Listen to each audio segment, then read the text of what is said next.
ওই বাবার জীবন কত ধন্য, যেই বাবার সন্তানটা বাবার লাশের পাশে দাঁড়ায় দাঁড়ায় কান্দে, কবরস্থানের পাশে দাঁড়ায় কান্দে। এ আমার বাবা কেমন সন্তান নাইকা কবরে যাইবা?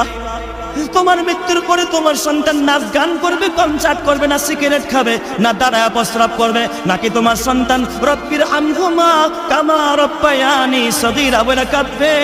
ও মা, তুমি কি এমন করলা? চক্ষুটা বন্ধ করে দেখো, তোমার মৃত্যুর পরে কে কাঁদবে? তোমার কবরের পাশে কে দাঁড়ায় যাবে? তোর কবরের পাশে কান্দার কেউ থাকবে না।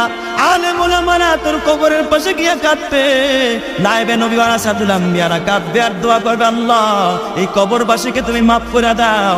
এই মাদ্রাসা যারা বানাইছে, এই জান্নাতের বাগান যারা কায়েম করেছে, এখানে যারা চোখের পানি ফালায়া ফালায়া কান্দে, এদের দোয়ার বরকত আল্লাহ পাক তোর আখিরাতকে ধন্য করে দিবে, তোর কবর আযাব মাফ করে দিবে। জোরে কোন সুবহানাল্লাহ। মাটি করো না মাটির তরে তোমার মহৎ জীবনটারে, ওরে মাটি করো না মাটির তরে তোমার মহৎ জীবনটারে।